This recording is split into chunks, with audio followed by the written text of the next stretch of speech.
Welcome back, everybody, to another week of Game Wisdom Live for the week of August 31st, 2017.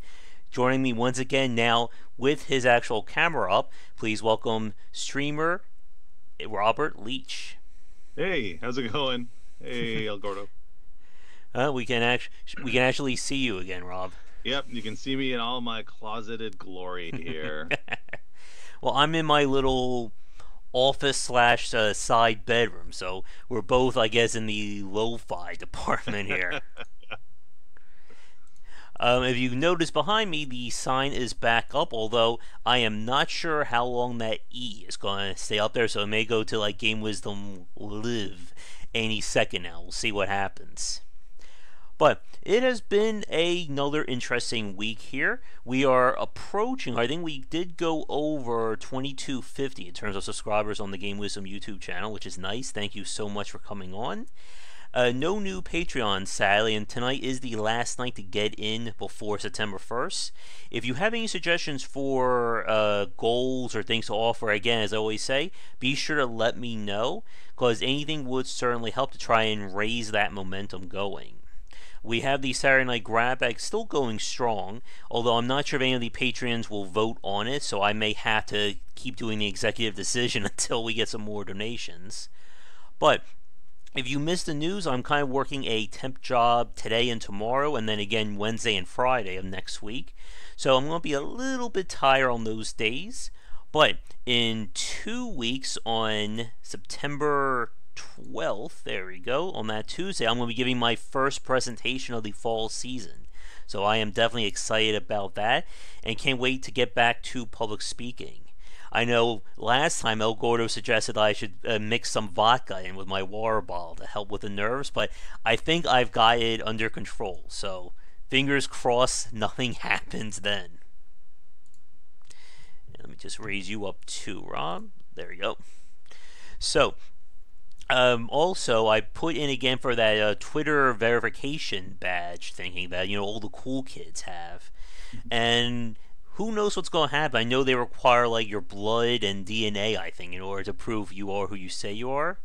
The only good thing is that it's going to be hitting 48 hours tonight, and I haven't gotten a no yet. So, maybe, just maybe, I'll get it this time, but it seems like it's crazy what they want to get out of you for that. Yeah, it's always hard to prove yourself these days. I'm checking my emails now for any interesting news bits that I can talk about. I know. One second, I just want to make sure that this is actually not under embargo before I say it. I don't want to get in trouble live like that. No, it is not. So I've just got the email from Zen Studios, the makers of Zen Pinball. Have you heard of that game, Rob? Oh, I love Zen Pinball. I have it on my mobile phone. It's awesome. Yeah, so they're actually playing another round of pinball titles, and apparently they got the license for Universal Classic. So there's going to be a Jaws pinball table Nice. coming. If I can check the email. Oh, they're also going to do Back to the Future and E.T. as well. Very cool. That's going to be interesting. It looks like no release dates, but they are coming. And one second, I just got a message from someone asking me if I wanted to play a board game. Yeah. I'm gonna check, see how many they have right now to buy. They have a ridiculous number. And while you're checking that, the badge is basically to prove you are who you say you are on Twitter. It's kind of like that extra little bit of credibility. So I figure for me it'll be a way so I can email developers and various people, and they can actually see that I'm who I say I am and stuff like that. But to get it, you basically either need to be super famous or apparently need to provide, I think, like on par with like getting like a passport or that kind of, what was it again?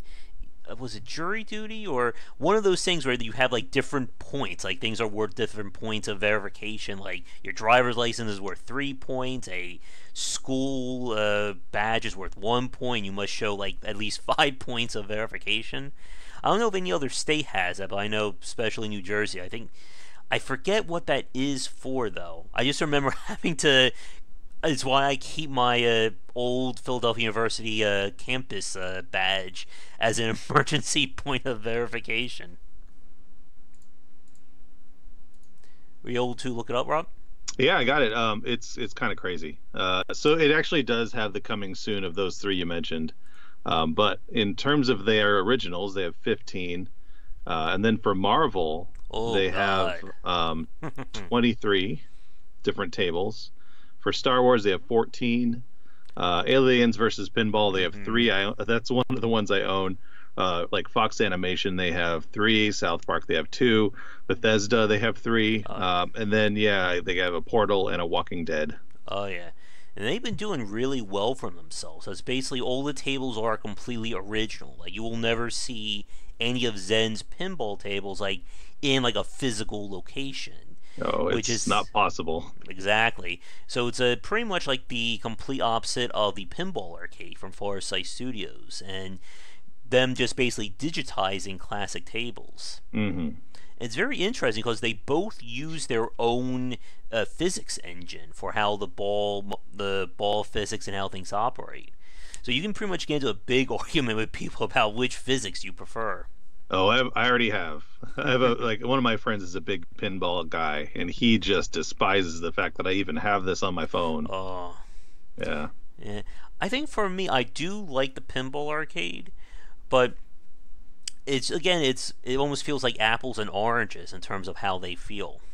Yeah. I mean, I remember playing this a whole lot, and then I went to Retro Game Expo in Portland, and they have a bunch of pinball tables, and I was like, "Oh, this is how it feels like in real life." Mm-hmm. It was a different experience altogether. I mean, obviously, I guess obviously, but it was more than I expected.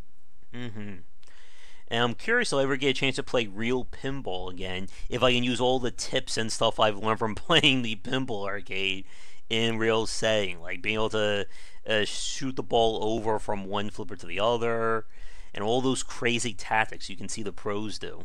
Yeah, I know if you go online, I know in Facebook there was a pinball group in Portland, Mm-hmm. and they every post would be like where to find X table and who's got the high score on that table, and like you'd have this like little back of the woods pizza shop that would have this one table that they're all excited to go and compare scores. Is an interesting kind of world to keep your eye on. I never interacted because I wasn't on that level quite yet. Yeah, I know. PAPA, I forget what the actual acronym stands for. They've been doing like broadcasting like pinball tournaments. They have expert level like videos where they just have someone play one table for like 30 minutes to an hour and just see how high of a score they can get. I did put up a tip today, Oscar. The one about tutorials. Did it go up? Where is it? Here it is. I did about 5 hours ago. Yeah, see, I made sure to keep up with that. I didn't forget. Even with lack of sleep, I managed to get a good game design tip there. But speaking about licensing, that of course goes with the podcast I put up. I think it was today, the one I just did with John Bryger. I hope I keep mispronouncing his name. I'm sure. I hope he's not watching this right now. Josh Brieger? Let me see. If I don't get it right, Brieger, there we go.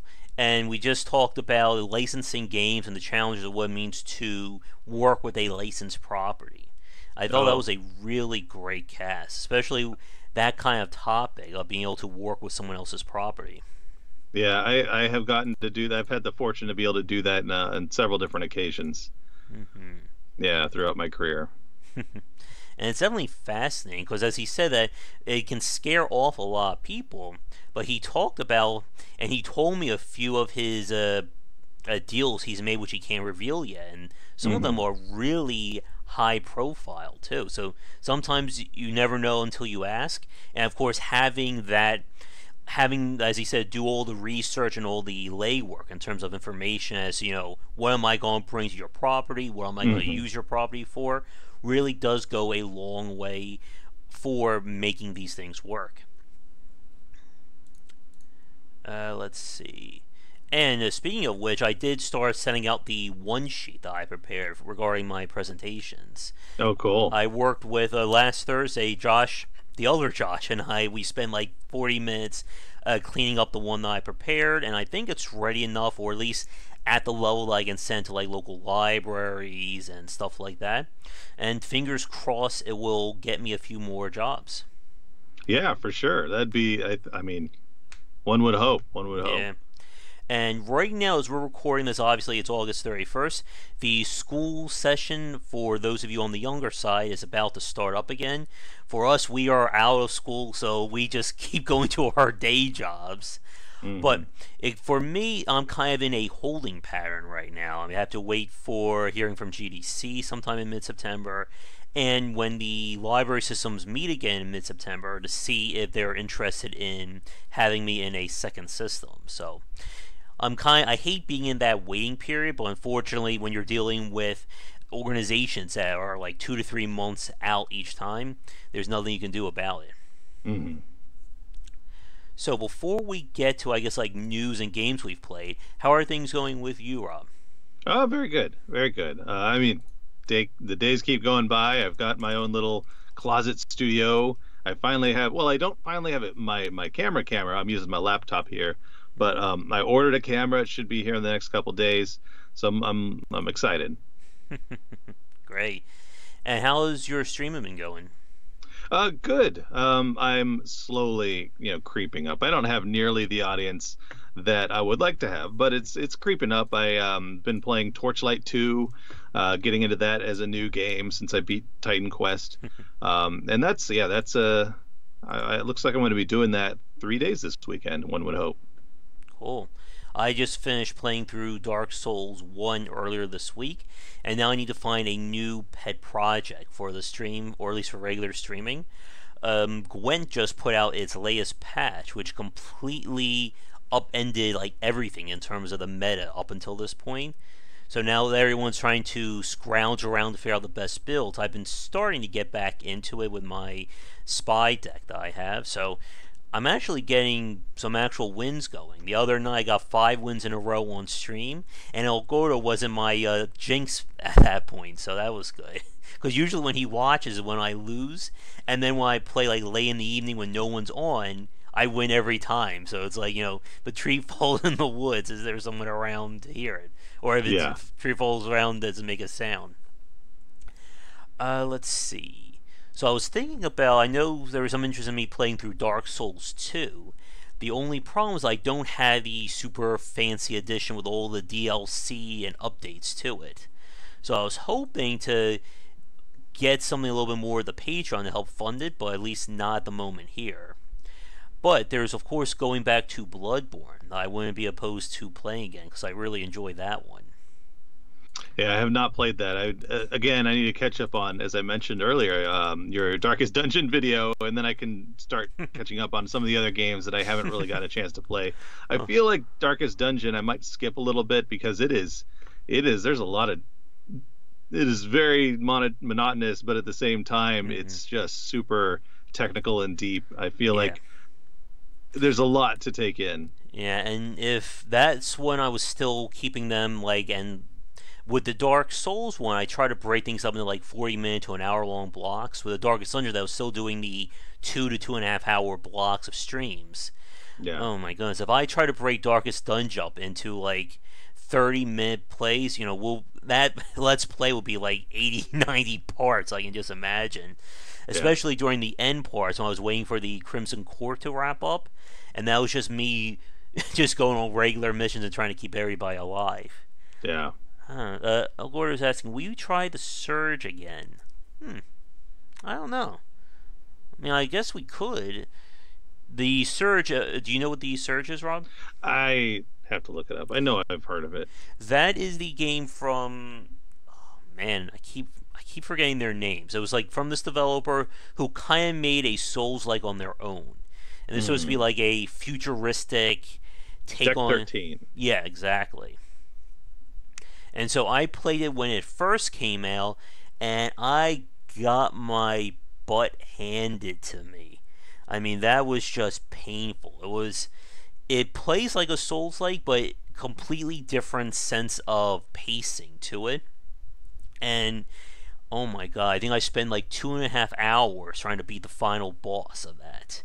And I managed to do it, but the entire time I felt like I was like 20 levels behind what all the enemies were. And then I watched people playing, and either everyone had the same exact problems, or they all just like beat it in their first try. I'm just sitting there going, what the hell? Which is very similar to how I feel with XCOM 2. I started playing that again, and like very first play, I failed the opening mission. And that's like kind of like the XCOM folly right there when you fail the first mission in the game. And I'm trying to play it on Commander difficulty too, which is the second hardest. Yeah, it's how I feel about it. I mean, Torchlight 2 is an old game, but I made the same mistake. Like, I got really just kind of cocky, and suddenly I died. I'm like, oh, I gotta pay attention to what I'm doing. This is it's sad, is what it is. Oh yeah, same thing goes for me with Diablo 3 when I have to be careful when I'm playing on hardcore mode because I want my friends to see like when I die like at level 5 or level 10. Because at one point it got so bad that someone sent me a message saying, Josh, do you need some help with some tips on how to play? Like, no, I'm fine. Thanks for asking. It's like when you fail enough times in the game, like tries to throw you a bone. Hey, would you like to lower the difficulty down? No. Keep it at the hardest. I don't care. And that happened to me once playing Super Mario Galaxy, Super Mario Galaxy 2, and they throw in like the easy mode. I got stuck on one level. I remember the thing Pop saying, hey, would you like the invulnerability star? I'm like, get that thing out of my face. We're doing it here. I'm not leaving till it's done. That is insulting. The game is insulting you. Mm-hmm. Speaking of Mario, the Mario v. Rabbids game came out on the same day as XCOM 2, and I'm hearing surprising good things about it. I saw you guys mention that in the boards, or at least you did. Yeah. Or did you mention it or someone else? But yeah, it's interesting. I didn't know that they were combining those two. Apparently they are, and someone was saying that now we're going to see like XCOM-like games, which I am for. I am more than happy to see more games try and copy XCOM. Yeah, I can't remember the name of it. I was watching Son, who pops on here every now and again. He was playing. Why can't I remember the name of it? But it was like a medieval. You could compare it to XCOM, just kind of a medieval version. It's not coming to. I know about the Wild West one, Hard West, that came out last year, but I can't think of a medieval XCOM. I'm sure if he pops on, he'll enlighten us on that one. Yeah, for sure. But it's really good to hear that XCOM, and you'll know now with XCOM 2 that the genre has kind of seen this upsurge. Yeah, I think it is kind of cool. Anytime you get a game that kind of impacts the industry enough to force people to copy it a little bit, I think that's neat because it forces people to be creative and push the game in a variety of different directions. I feel like without that kind of thinking, you don't get games that are like MOBA wouldn't have existed without other games kind of existing first. What would you say? It's like real-time strategy meets tower defense, meets a couple of other things. But yeah, it's strange how new genres can come out of just one popular title or two popular titles. Yeah. And I would still love to talk to Jake Solomon on a podcast about how they came with XCOM. So if anyone knows Jake, can you please let him know that I'm looking for him there. But I guess moving on for some other games, I did play through Rock of Ages 2, which is just an insane game. Basically everything looks like Monty Python. Characters they're like cutout figures, and it's just one of those games that if you're on any kind of drugs, it's a very fun game to watch. Right up there with like Res Infinite. Yeah, I'm looking forward to that. Did you record a video of it? Because if so, I will. Yes, I will watch it. I did. I love the first one. It's been a while, but I loved it. It was hilarious. And I did get a press key for Blood Bowl 2, the Legendary Edition. Have you heard of the Blood Bowl series? Yeah, actually, some of the guys are trying to get me to play it with them, and so I'm just like, as soon as I get the money, yes, I will do it. Money and time equal me playing Blood Bowl. So, I did a stream of it last night with like no prior experience to it. It's a very interesting game, although I'm really curious to see where the intricacies come into play when you're playing against other humans, because the, I guess, quote unquote campaign mode kind of neuters everything down. Like I was watching the MEI, he literally took the ball carrier and moved him right next to my guy. I'm like, that's not the best strategy there. Yeah, I don't like it when games do that. I know it's hard to make a really solid AI, Mm-hmm. but and not to go back to MOBAs, but I was playing Vainglory, which is a mobile one, and I've been playing only against the AI. I have very little interest in playing other people, but it is obvious that the AI is just super easy. Because I mean, I can beat it on the hardest level, having very little experience with it. And I know that if I'm watching people play, the strategies they come up with and the way that a team can work together, that's something that is just not emulated. And yeah, when you have a multiplayer game like that, it's important. If you want to learn using the AI, Yeah. you're going to go in and you're going to get your butt kicked. Oh, definitely. The same thing goes for me with like StarCraft 2 and of course Street Fighter 5, where there's just like a fundamental difference between playing against AI and playing against an opponent. And very few of these games will actually provide you with enough lessons and guidance to make that leap. Hmm. Yeah, it is. It is hard. It's. I mean, I can only imagine from a design standpoint, you're trying to make a great game, and then you have to do this amazing AI on top of it to kind of emulate real life players. I don't. I mean, I don't see how that's an easy thing to do. Mm-hmm. Or telling me, huh, here's something. Yeah, I'm getting all these random games pop up on my Steam list. So here's one for a game called Don't Open the Doors, a Oh, claymation action adventure. Hmm. interesting. It is, again, with the whole, we talked about this I think 2 weeks ago with Steam's discoverability issues. Like all these like random games are just like popping up on my featured list. So we have Bully next to Agents of Mayhem. Life is Strange is getting its prequel, I think, episode soon.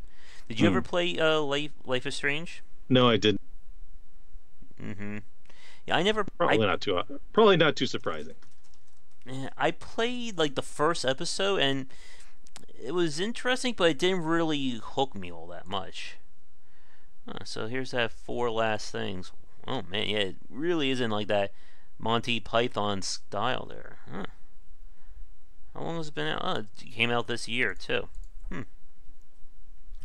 That sucks about too much trial and error. It's always a annoying thing for a lot of games. I know with XCOM 2 it can sometimes feel that way when you're trying to get that one lucky hit. Ugh. Oh, good. Limited Estus. That's all you need. Because one of the things that made a Bloodborne, I think, a lot harder by the fact that you had to buy all your healing items instead of just having a pool of them that revitalize after each bonfire. Yeah, I don't know. I mean, all that stuff is so the dealing with like health potions and how that all works. I feel like that is you can either go realistic or you can go just buy as many as you want, hold as many as you want, heal infinitely as long as you have the time to do so. It's weird. That's something I've never really put a lot of thought into, but it kind of occurs to me now that that's just such a weird little mechanic you have to deal with. Mm-hmm. Yeah, it was interesting when Diablo 3 moved away from generic potions and just went with you have this one magic potion that you can just keep using every 60 seconds to a minute. Oh, I didn't even know they did that. Yeah, That's interesting. Yeah. it happened at some point. I don't remember what patch did it. Speaking about Diablo 3, any word if Season 11 is wrapping up? Because I lost my Necromancer hardcore and I've been shocked to play. I've been shocked away from playing it again. Well, that's something I would not know. I didn't get into Diablo 2 or 3 that much. Oh. I would be curious to hear what your thoughts on from your time spent playing Grim Dawn, Path of Exile, and Torchlight. Well, not Grim Dawn, Titan Oh, Quest. oh yeah. Torchlight 2. Certainly, I've played Diablo, but it's been so long since I've played that thing. But I know it is, in terms of visuals, it's similar to Path of Exile. But Path of Exile, man, that game is. I just can't play a game that's infinite. It's just too much for me. Oh yeah, then you may not like Diablo 3 then, especially what they've done with the end game and just Oh, that's right. greater rifts over and over Here it again. is. You talk about season 11. I should probably consider that before I get into it. Yeah. I know they did more with Overwatch. I have not played that game in months. Have you had a chance to play it, Rob? Overwatch, you said? Yeah. I don't think so. I'll have to look it up. I forget things all the time. So you guys are used to me not knowing games and certainly forgetting ones, but hopefully I've seen this one. That is the team-based shooter from Blizzard. Yeah, that it was kind of interesting. There's interest in seeing that become the next esports, and then it just kind of died, just Oh, flatlined. right. Here I was stupidly trying to look it up on Steam.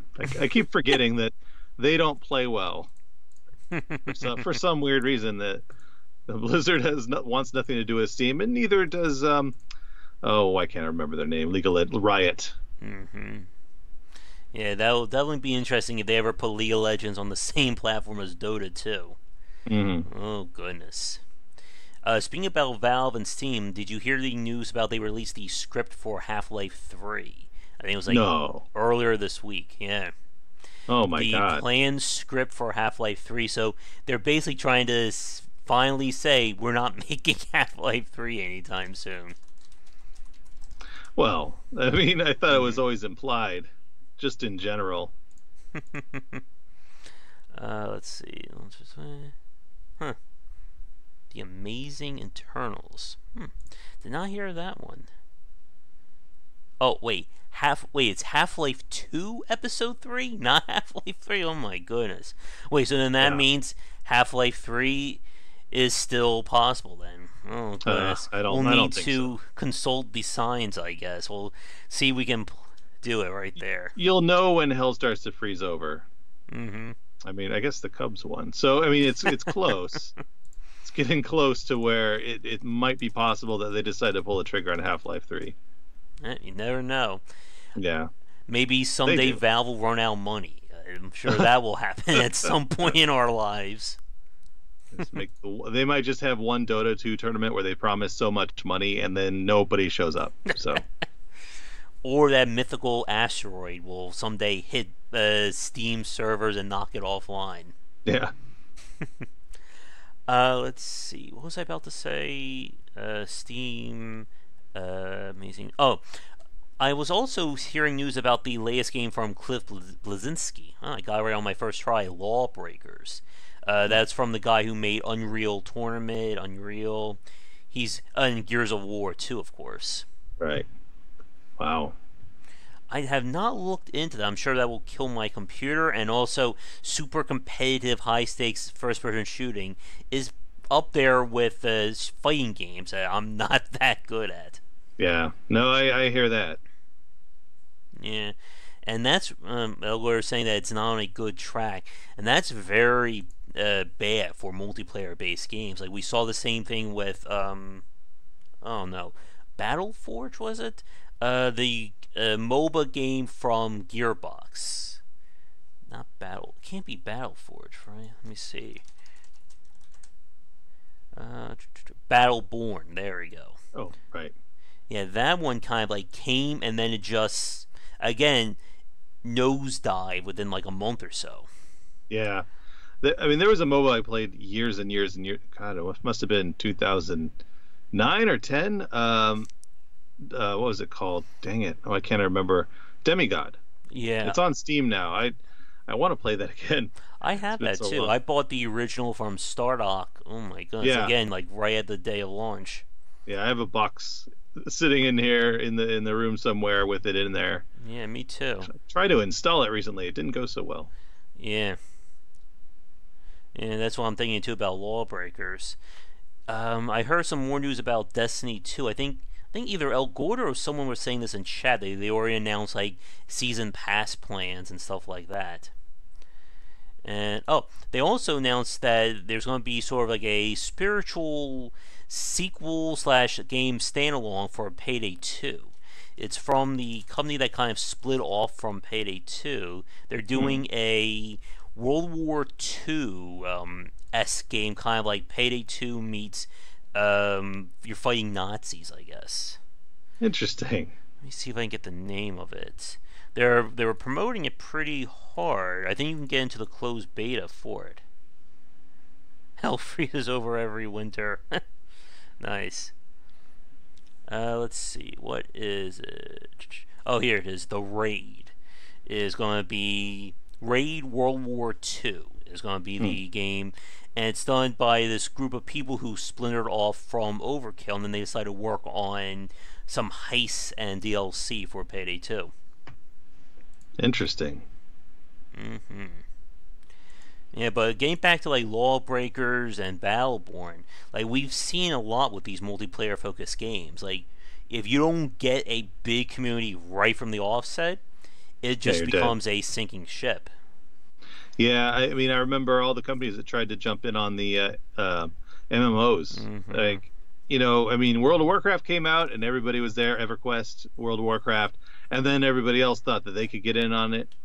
Let's see if we can how many we can name. Let's see. There's Ultima Online, City of Heroes. Oh, wasn't there one? Star Trek Online, The Secret World, Lord of the Rings Conan. Online, Conan, Dungeons and Dragons Online, Oh. Auto Assault. There is the game from Richard Garriott that was supposed to be like the next big thing, and I cannot remember it for the life of me. I know there's more. I'm up to 9, but I know there's been DC Universe Online. Oh, right. The Matrix Online. I actually played the beta of that for like 2 days, and I was like, oh my God. Nope, we're done here. I remember a story. Someone was, Life Well Wasted. Did you ever listen to that podcast? No. Oh, it's excellent. It's kind of very sporadic over the course of its history, with some amazing like interviews and stuff. And there's one in particular where they talk about the death of an MMO and how the community is reacting to it. It's just a fascinating little piece. Mm-hmm. Because despite the popularity or lack of popularity, a lot of these MMOs do get some very hardcore fans. Mm-hmm. I know, like, Sea of Heroes was like going strong with their fan base, like right up until the 11th hour when the servers got closed. I wonder if it was that. I mean, this was years ago, so I can't even imagine which one it was. Mm-hmm. Yeah, but again, like we see the same thing as you were saying earlier with how games inspire developers to do something else. It's very risky to work on what's already been popular, because how do you improve on that? Mm-hmm. Yeah. Well, I mean, a lot of MMOs do improve, but if you don't have that, like you say, if you don't have that immediate community, it doesn't matter. Mm-hmm. And like again, like with the MMOs, like, and then there's of course the constant work, because as we said the last time we talked about this, you're not just competing with World of Warcraft. You're competing with World of Warcraft after years and years of patches and updates and expansions and all that. So how is your game just coming out today going to compete with that one? Yeah, and I feel like that's kind of how all games are these days. I mean, a lot of games just have a dedicated following, like you say with Diablo, right? I mean, there's just going to be eternal content created for it, and there's at some point the developer may be like, no, we're closing the doors finally. But really, if you're a new game coming into that's trying to grab an audience like that, a massive online audience, like, yeah, there's just so much you have to deal with, and you better have the money to be able to withstand that first like wave of nothing you get until you can finally get some regular audience. Mm-hmm. And if you don't get it, you better hope for either like a massive sale or some big YouTuber picking it up, or you're just not going to make it. Like what happened with Evolve, sadly. Oh, I vaguely remember that one. That was the one from the Left 4 Dead creators that they try to do like a very monetized microtransaction strategy. That failed. Then they tried to relaunch as free to play, and it seemed like they were starting to come back, but wasn't enough for the publisher, who then just said, "You're done." Yeah, if you don't know the pricing model, like if you're not dedicated to that pricing model coming out, well, you're gonna get a rude awakening. I know we talked about various pricing things recently. yeah, you got to know what you're trying to do there. Hmm. Yeah, and again, we could easily recap our conversation from last week regarding We Hmm. Happy Few and Yeah. how things have been transformed from there. But there are a few other little bits of news I want to bring up here.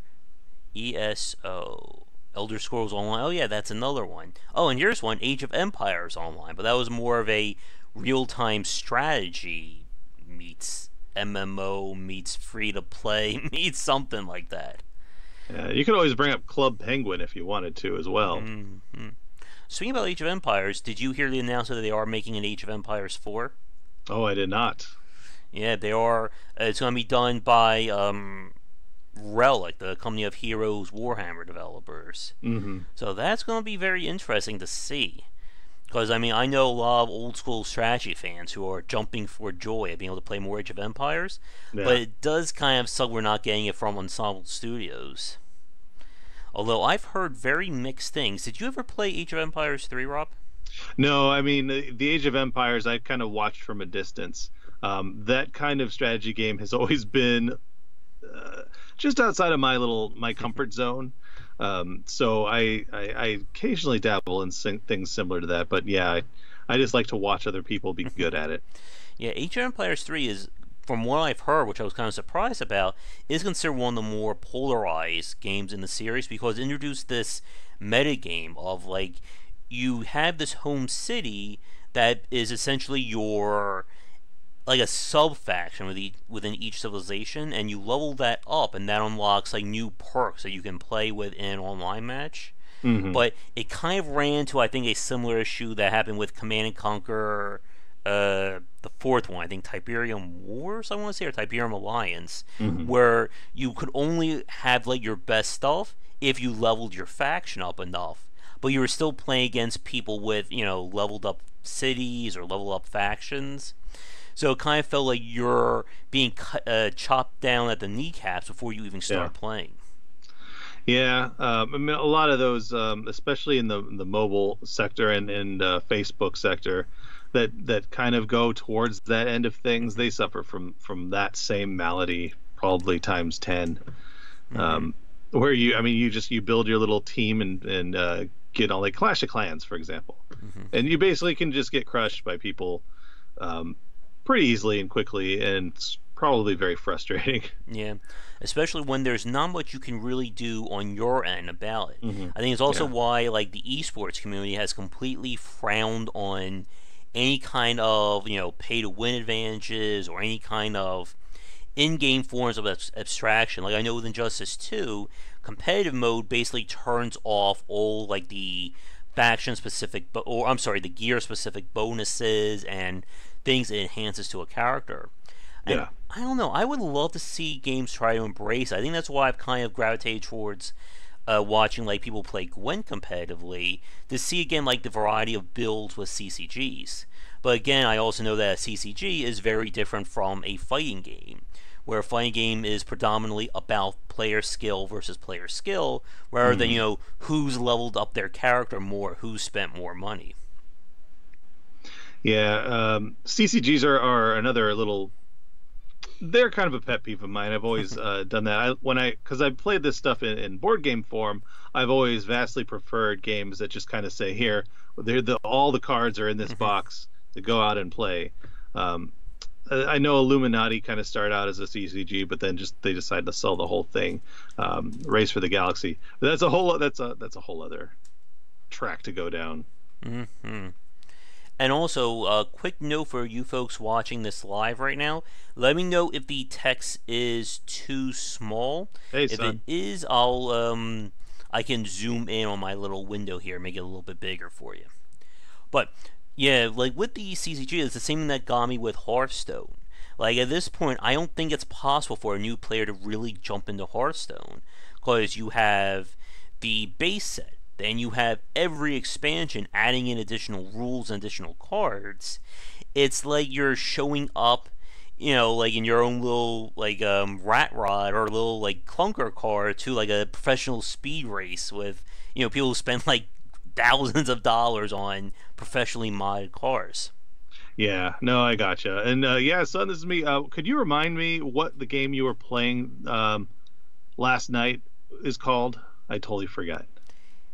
Now that no, I was just blanking. I thought it was the medieval Dark Yeah, Souls game. That's Lords of the Fallen. But I know you mentioned the medieval uh, XCOM game. yeah, that's Yeah, kind of how that's you not the refer to one. it. Yeah. But Lords of the Fallen, we were talking about earlier with the Surge, that was the first game from Deck 13. And then they kind of rebooted into a sci fi version for the Surge. But yeah, like getting back to like the Blackguards. Why does that sound familiar? Hmm. Oh, here it is. Wait, I actually own it? Okay, That's apparently I own Blackguards. And that is the Blackguards too. curse of the Steam I don't family. know when I bought it. Let's see. I apparently bought it in. I bought the first one in 2014 and the second one in 2015. Okay. I apparently own them. Oh. And then El Gordo was confusing me earlier, or last one. He said, "Oh, I saw you have Prey." Like, really? I own the latest Prey? When did that happen? He goes, "Oh, that must be the old Prey." Okay. I thought, if I forgot I bought the latest Prey, then, man, then I really have gone down the deep end there. Blackguards. But there's two topics I want to talk about with you, Rob. And I know we are approaching 50 minutes, so I think both of these will easily take us over the hour, but we'll see when we get to them both. Yeah. So the first one is this will happen at Gamescom. There was another game journalist, I guess, minor outrage or minor controversy that happened. It had to do with Cuphead. There was footage from a game journalist from, I think it was VentureBeat, playing, I think it was like 30 minutes of Cuphead, Hmm. and it was horrible to watch. The guy never got past the first level of the game. It was basically just 30 minutes of him repeating the same thing over and over again with no direct commentary at all. And it's very similar to what happened with Polygon last year with their Doom 2016 video, where it looked like again that someone who had like no interest or skill was trying to show off Doom 2016. And it raises again that question of should the person covering the game have some level of expertise, and is there such a thing, I guess, in these cases as negatively impacting a game with your play rather than the old fashioned all news is good news, or there's no bad news or something like that. Yeah, it's hard to say. I mean, if you're trying to do some kind of professional look at a game or showcase a game, yeah, you want someone who's good at the game Mm-hmm. because you don't want to show off the bad parts. You don't want to show off the frustration that's inherent. You just want to show off, what does a really good player look like, and how do you? It's like when you see a billboard of gambling. You don't ever see someone be like, "Well, I'm out of money." It's you got to show Mm-hmm. the good parts. Mm-hmm. But I mean, but it's like when you stream. Mm-hmm. Me, I die frequently. It's okay. It's entertaining in its own right, but we're not trying to sell Mm-hmm. a game. We're not trying to pitch a game. We're just trying to kind of sell ourselves, I suppose. Mm-hmm. Yeah, and I think the other thing, especially when it comes to hard games, that can actually look negatively on the game itself. If someone's not figuring out how the game is working, it can make the game look worse than it is. Like there are games like Fury, for instance, which is a very challenging. I guess I would consider like sort of like an action game meets a shmup game. Hmm. And I remember reading videos of people or reading reviews of people complaining the game was too hard. Or there's one thing that always makes me laugh a little bit when people complain that the game mocks you for choosing an easier difficulty level. Like in Yeah. Ninja Guy in Black, when you go to Ninja Dog, the difficulty which is the easiest, the game like makes fun of going, oh, you have to play the game on the easiest setting because they want you to play on normal and get higher up. Yeah. Yeah, Titan Quest was like that. I mean, it wasn't insulting. It just wouldn't let you play anything harder than normal unless Mm-hmm. you somehow, coded your way into it or cheat coded your way in. Mm-hmm. But like with that, it's always difficult when you're, especially when you're a game journalist and you're trying to, best represent a game, and of course represent yourself as a brand too.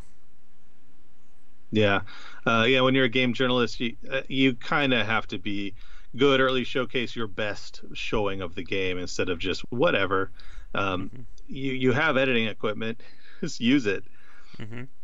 I think the other thing that really hurts these videos is when there is no commentary on top of it. Oh yeah, So you're just yeah. watching like 20 minutes of the same 10 minutes of play, and like I was starting to like feel myself get annoyed watching that because I've been dying to play Cuphead. I'm like, what are you doing, man?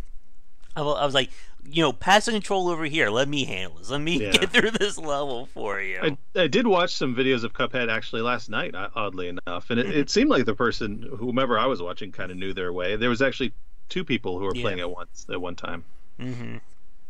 Yeah, like the two-player ones. Usually with those two-players ones, there's always one person who will like die immediately, and then the second player just has to pick up the slack there. Yeah. Let's see. Res 2. Oh yeah, are they doing another? Oh, and speaking about getting like called out, I remember when I played Yakuza Kiwami, someone complained about how much I died during the boss battle of that game too.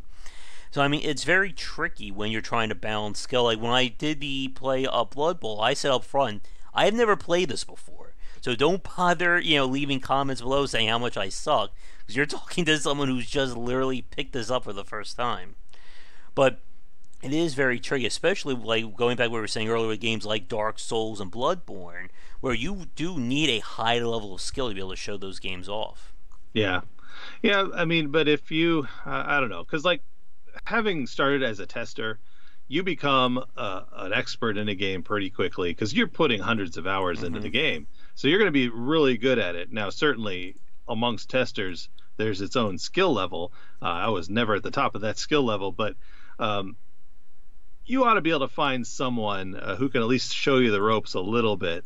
Mm-hmm. You only need a couple of hints before you can be decent at the game, or spend a couple of hours. It's not, if you pick it up for the very first time and start playing, well, that's how you kind of have to pitch it. Like you say, this is the first time I'm playing, and there's fun in watching that, but not if you're trying to Mm-hmm. showcase how a game works. Or if it's supposed to be like the professional video from a game site, which I think Hmm. what really annoyed a lot of people about the Polygon, because it was basically pitched as exclusive 30 minutes of Doom 2016. We're playing it, and the whole thing just looked like a travesty of someone like barely able to aim and move at the same time. That's terrible. Mm-hmm. Ooh, let's see. Huh. Oh, and that reminds me of a story. I'm not sure who showed to me of someone who tried to get their game to like a popular streamer, and it was like a woman who all she did was like kind of like laugh at the game and had no idea what it was doing. And it's always weird again when you're trying to, especially when you're trying to market your game to like the Twitch or YouTube crowd, of getting someone to look at it. Yeah, I mean that we've talked about that in the past. Like there is such a two-sided sword in the whole asking people to play your game business.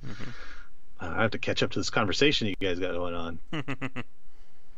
And speaking, while you're reading that, I got an email from a developer a few months ago to take a look at this game. It was a text-based like kingdom management game. So it's kind of like Dwarf Fortress, but it was all text-based. Hmm. And that genre just does not. I have just no interest or love for that genre because I didn't grow up with it. So I didn't want to do a video of it because I didn't think I would really contribute to it. Yeah, I can understand that. Certainly, I grew up with that kind of visual, and then in the mid '90s they had the MUDs, which it sounds like Mm-hmm. that was kind of similar to. Mm-hmm. But yeah, I'm always appreciative of someone taking something like that, that kind of a genre, and kind of pulling it into this very retro style. I know that there's difficulty in that, especially to do it right. So I appreciate it, but I haven't actually played anything beyond Dwarf Fortress. So I might have to look into that more, but then that pulls me further and further away from Mm-hmm. the AAA games that, and even the bigger like indie games that we discuss here. I just feel like I would never hear of anything if I went down that other path. Mm-hmm. Now, also for those of you watching this live right now, since we are going to probably wrap up in like the next, I'm going to say maybe like 10 to 15 minutes. For the stream tonight, Would you like to see some more Gwent? I could actually load up Batman Arkham Asylum and do like a hard run of it. I could go play Bloodborne, or I could try installing Dark Souls 2, but again, it's going to be the vanilla edition without all the fancy updates. Let me know what you think in the comments. And again, for those of you watching this recorded right now, if there are games you'd like me to stream or anything like that, let me know also. I want to just point out what Sun said. I agree wholeheartedly. It's not retro game design. I mean, it just has a retro feel to it, but it absolutely is an incredible simulation game. Oh, yes. Yeah, I can't speak highly enough of it. And I haven't had a chance to really dig into that game, but I have friends who it just eats their life up, basically. Yeah. Let's see. So the other piece of news I want to talk about, and this is the kind of like I think will be our big or semi-big topic for the rest of the stream, has to do with Sonic Mania. Now, obviously, Sonic Mania has surprisingly, again, another game that has kind of came out of nowhere to be really good, along with Mario plus Rabbids. On the console side, it has done surprisingly well, and they have, of course, announced the PC version, which it's either out right now, or if Steam decides to load up, let's see, should be out. Oh, it came out 2 days ago. And let's see. And apparently they ran into some trouble with the fact that it did not mention that the game would have de novo copy protection on it. And again, when it comes to DRM and gamers, it has become a very nasty topic. I'm sure, like myself, Rob, you remember the old days of stuff like Star Force. Oh man, what's the big name one that was used to be used on like just about every game?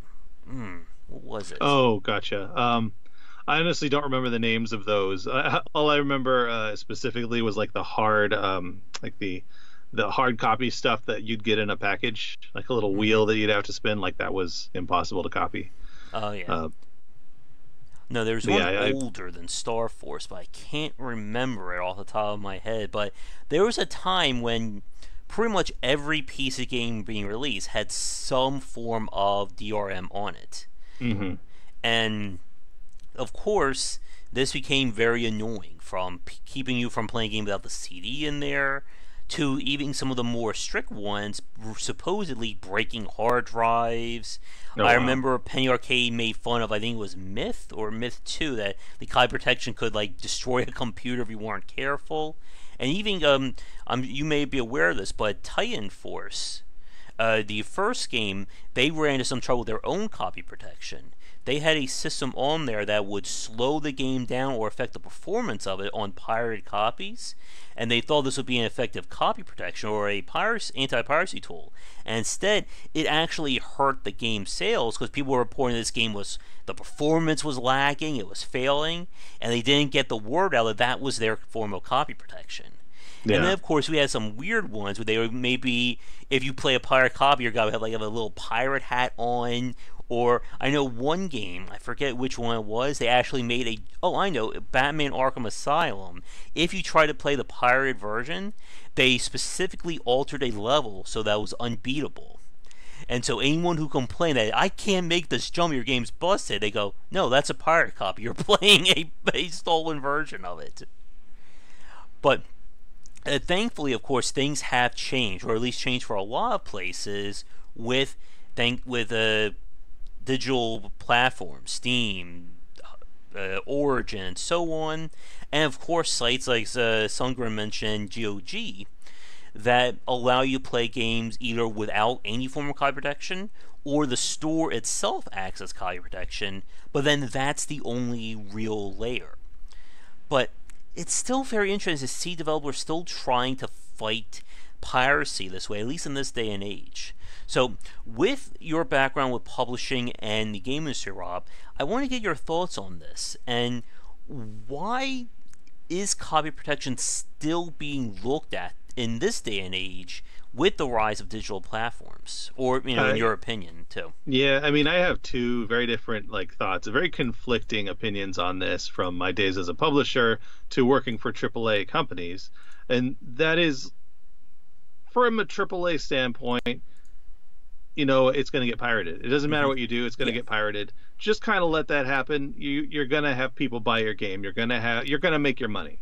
Now, there might be marketing people out there. There might be very smart people out there with numbers that my brain can't even handle, that say, no, here's exactly what will happen. Here we'll move. We're going to lose this kind of money. Well, I mean, all I can do is just shrug and say, I don't know if that's the case. I mean, it doesn't seem to historically stand up. But from an indie game standpoint, we've talked about this before. Pirating is like a death toll for these guys who are probably not going to sell even 100,000 copies, which is actually a lot. But yeah, when a game gets pirated, that's small time and indie. Well, you've just kind of shot someone. But a AAA game that has millions of dollars of marketing behind it, well, chances are the people who even know where all the pirated stuff won't be able to, aren't interested in grabbing it. They'll just go to the store and buy their $60 copy, or go online and just grab it. But yeah, it's a really tough topic, and I don't support piracy, obviously. I mean, I'm no longer in my 20s, but I do not support beating people, trying to become your own justice system to ruin any pirate. You just ruin their lives because that's what you feel like. I feel like that's kind of it is like being your own judge and jury, which is just weird. Yeah. And of course, things have transitioned even further, as Ogura was saying, with the rise of black markets. Oh my goodness, I keep forgetting the acronym for them, and I'm the one who brought up originally. Is there a 2 in there? G2A, there we go. Yeah. And again, there's probably more places. But as Sungim said a few minutes ago, people are going to pirate these games, and people want to play these games beforehand. If you don't have a demo, how are you going to try it out? So a lot of people will play the pirate copy of it. But now we have the added pressure of key resellers. And as you said, Rob, for a lot of these indie games, piracy and key reselling like that is the death nail for a lot of these studios. I mean, we've seen posts on Gamma Sutra from developers talking about people trying to scam them out of keys, and then what happens when it gets on a key reselling site like G2A, and I'm sure there's other ones. So there is a legitimate issue when it comes to protecting against piracy. But as you said right at the start of this, at the end of the day, a game's going to get pirated. As I did in an earlier Industry Insight, there is no game out there or will ever be out there that will remain 100% uncracked. It will happen. It doesn't matter if it takes 2 days or 2 months or even 2 years, it's going to do it. And speaking of which, that's what was happening with Denuvo. When it was originally released, they were making these claims saying, our game will never be, our content protection will never be cracked, and we will always have it up. And then as time went on, that window got shorter and shorter. I think at one point, someone cracked a Denuvo game in a week or something like that. Yeah, you don't challenge people like that. I mean, yes. You don't jump into a room full of hackers and say, you can't get me. That's just that's a challenge you're not going to win. You just can't. Yeah, and that's true, Ogura, that games as a service usually don't get pirated. I think it's because of the fact that a lot of their money, I think could be a little bit of theory crafting, but I think it's the fact that it has a different monetization or monetary model compared to a traditional retail game. As we said, with most indie games and most retail games, you put that $60 down, that's it. That's your window for a purchase, or that's your window for revenue. If someone puts out pirate copies of that, no one's going to buy that $60 copy, you lose money. But with games as a service, you're seeing more content being rolled out that has secondary purchases attached to it. So yes, someone may pirate your game and pirate that $40, $50 purchase, but then you can get them with $5 to $10 of DLC here, or $5 to $10 of microtransactions here, and sort of comes out in the wash, I think. Yeah, no, that's a very good point. I mean, the fact that most games to survive now just have to they have to keep giving content because all their competitors are. Mm-hmm. And if you abandon, like abandonware, for example, if you step away from your game, you stop not only supporting it but creating content, or creating Mm-hmm. content as opposed to supporting whatever, then yeah, people are just going to lose interest and stop playing your game because there's literally tens of thousands more out there Mm-hmm. that they could just start in on. Mm-hmm. Yeah, but of course, with games as a service, they want you to keep coming back to it. So there's always that value there. So it's not like the game, like as we said, with most retail games, once a game's out for 6 months to a year, we expect that price to go down just because there's so many games being released. But when Yeah. you have something like Destiny 2 or The Division or, insert the game here, it doesn't lose that value. It gains more of it. But then, of course, they can get you with like the Game of the Year edition, on sale. Yeah, son, with the games library, we had mentioned that old, and you had like a subscription type Mm-hmm. thing, and I think that's a very valid thing, and I remember subscribing to that one ages Mm-hmm. ago, and you remember the name of it. I didn't remember the Game name of it. Tap. Game Tap, Mm-hmm. yeah. Um, and I think that that's fantastic. And an actual literal library would be nice too, Mm-hmm. because I mean, I don't know. It's just there's so much here that makes my brain hurt Yeah. in terms of piracy and stuff. Um, because yeah, on one hand, it's people being petty, and on the other hand, it's people losing their shirt Mm-hmm. after years of making a game. So Yeah. it's tough. Yeah. And that, I think, is the tough question I was going to ask you, Rob. Like, do you think there is a valid solution to this? Because again, you go with heavy copy protection, you piss off your fans, and of course you're just putting a big bullseye on your back. You go with zero protection, and then you run the risk of heavy piracy. So is there some happy medium? Well, I do. I think that the happy medium really comes from uh, just continuing to support your fans, like you say, games as a service. Exactly, El Gordo. It's just um, supporting your fans. If you Mm-hmm. if you support your fans, they're going to support you back, and that's really what it comes down to. If you just throw a game out there, then yeah, who cares? But if Mm-hmm. you're there and you're interacting with people and you're taking their suggestions and you're making them work in the game, and you're even putting Easter eggs in that point to some of your more hardcore fans and stuff like that's very fulfilling. I mean, that's what people want these days. They want Mm-hmm. something to latch onto and just really care about, that seems to care about them. I think that is the secret. I think Yeah. I mean we glossed over it, but I think that is really that's where you can kind of defeat piracy just by Mm-hmm. making sure your people have your back. Yeah. And Sungam makes a really interesting point about the people who are losing their shirts to piracy would have lost their shirts anyway. And it's a very, again, this is a very tricky discussion to have because a lot of the games that have failed, it runs into that very situation of was this game good enough to succeed on its own? And as you just said, Rob, like the games that are failing, did they have the community and the fan support to keep them going? Because as we've seen, especially in the independent space, there is a very wide berth between the games that are successful versus the ones that aren't.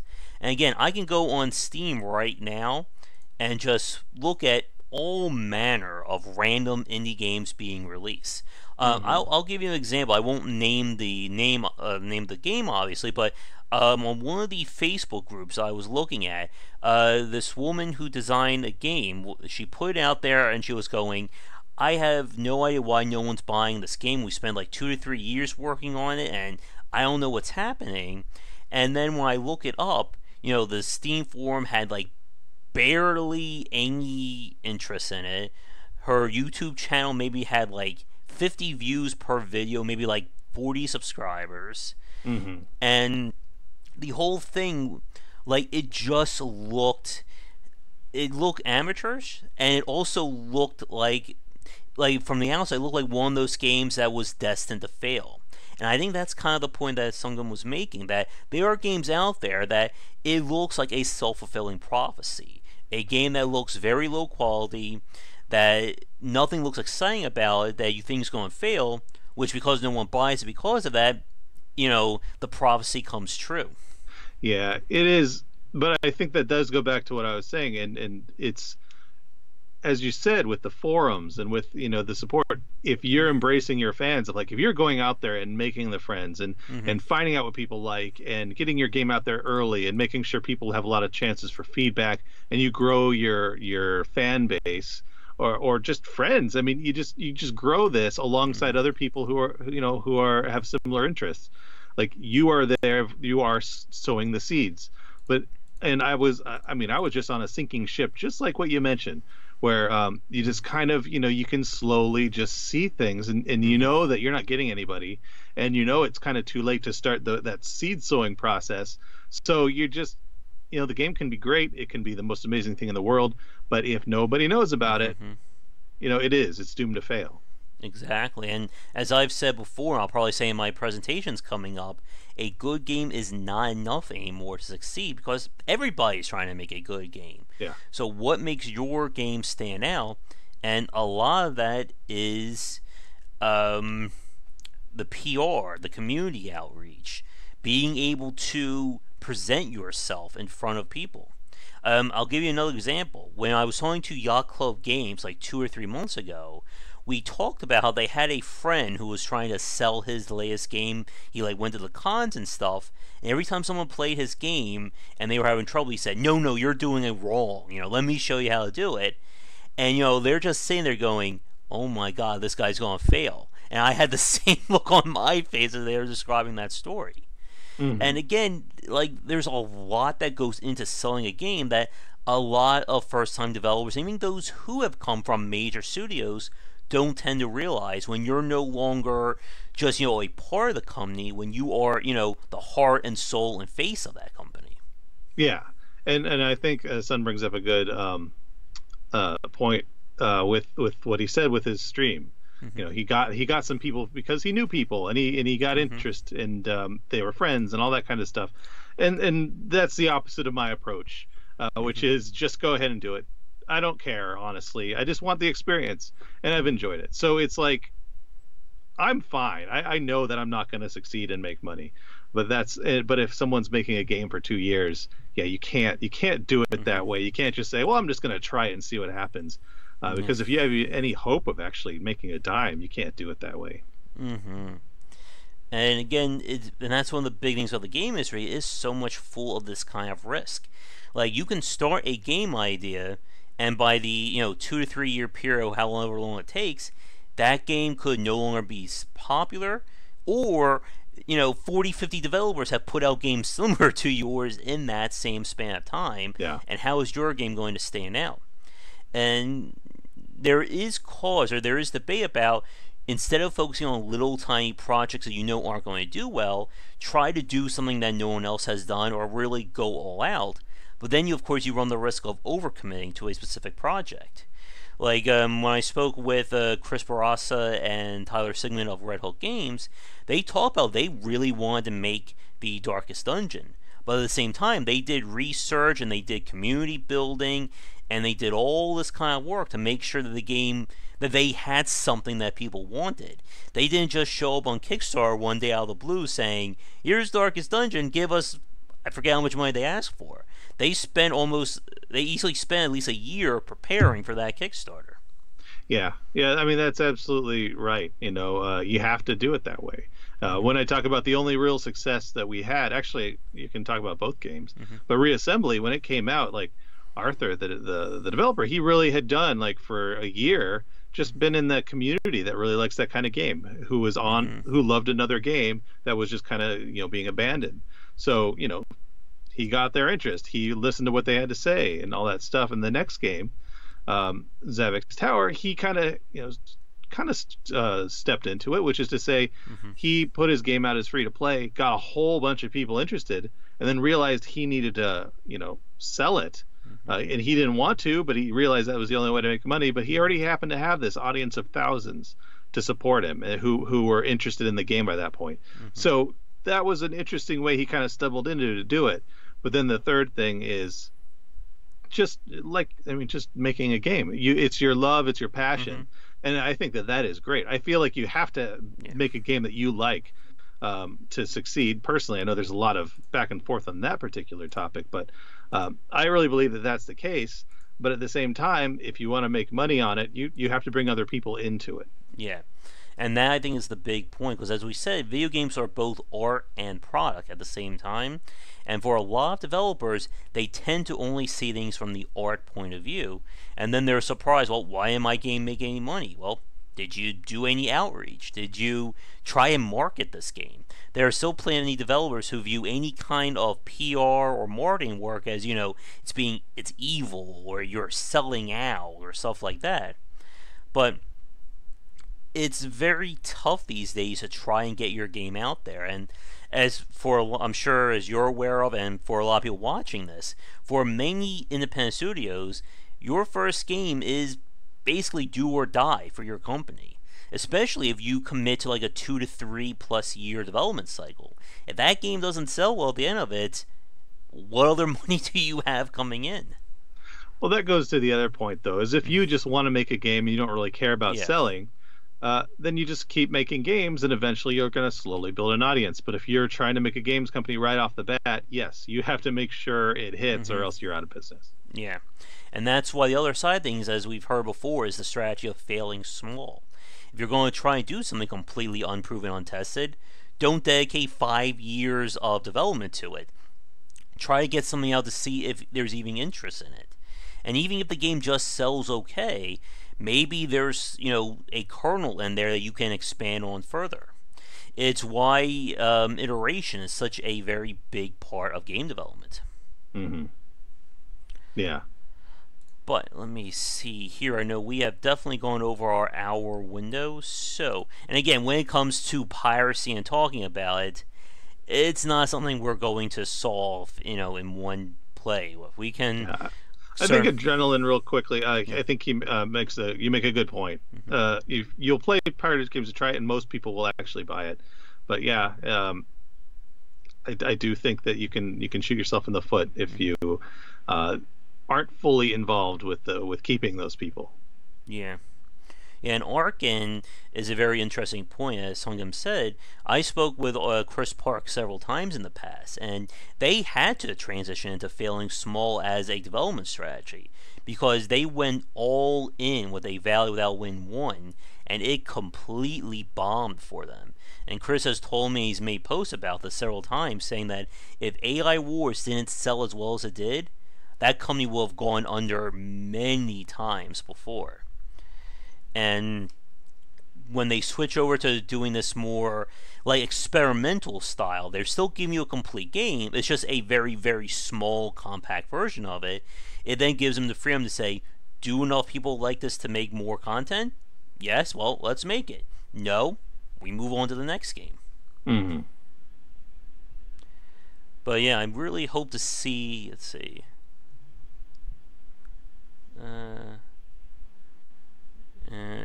And that's the other point what Sungam is saying about why a lot of people do go for demos and the pirate copy, because it's very hard to see whether or not you like a game without getting it hands-on. Now, of course, the case can certainly be said about Let's Plays, YouTubers, and streamers kind of becoming the alternative to these game demos, but it's still not the same as you getting the game in your hands. As we said with like the Cuphead example, or even something like Doom. Watching someone move around in Doom is completely different from you sitting in front of the computer, or you with a gamepad playing those games. Mm-hmm. Very much so. Alright, but I think we will wrap things up. So, looks like the general thoughts are that people want me to go back to Bloodborne tonight and see what I can make of it. So, I think I will try it out. This will be the first time I'm streaming it directly on YouTube. And for those of you watching it live or recorded, let me know if you want to see it turn into like a full-on Let's Play of Bloodborne. Oh goodness, I just realized I've gone from Dark Souls 3 back to Dark Souls 1 to go back to Bloodborne. So all my timing in these games is going to be completely screwed up. But We will wrap things up for this week. Again, for those of you who are new, thank you so much for watching. Be sure to like and subscribe, and check out the Patreon for ways in order to support us. For $1, you'll be able to join our Discord channel where we just basically hang out and talk game design and industry topics daily. And for $5 or more, you can do our voting for the Saturday Night Grab Bag stream, where I'll play games voted on by the fans and Patreon supporters. But again, Rob, thank you so much for hanging out with me tonight. Of course. And of course, we will be talking again next Thursday around 9:30 EST. Sounds good. All right, and be sure to check out Rob's Twitch channel. Again, that is twitch.tv/IndieVoyageRob, correct? That is correct. All right, and are you still streaming on the weekends, or are you doing like weekday streams as well? Oh, right now it's weekends. I really want to get into weekdays again, but as of right now, I have to ease into that portion of it. All right. So again, for those of you watching my stuff, if you're watching this live right now, come back in probably, I would say 20-25 minutes, and we'll do a little bit of Bloodborne tonight. Like I said, I do have to get up early tomorrow, so no 2 to 3 o'clock in the morning streams tonight. But we'll hopefully get back to that in the coming days after I am free up. Let's see. Yep. Telling not to do something I just tried even harder, as we were talking about with piracy. But thanks again for tuning in. For this week's podcast, I'm debating if I'm going to record or edit one or just let our live chat be it for this week. But if it's not, I believe we may be at the one with Chris from Red Hook, or there may be one beforehand. I need to see what's going on there. But otherwise, thank you so much for watching. Check back for daily discussions on game design here and on GameWisdom.com, where we examine the art and science of games. And like I said, tune in next Thursday for another live stream with myself and Rob over there. Hopefully I am pointing in the right direction. There we go. But I'm west of you. Otherwise, thanks for tuning in. I'll be back with some Bloodborne in a few minutes. But until then, have a great night. Take care, everybody.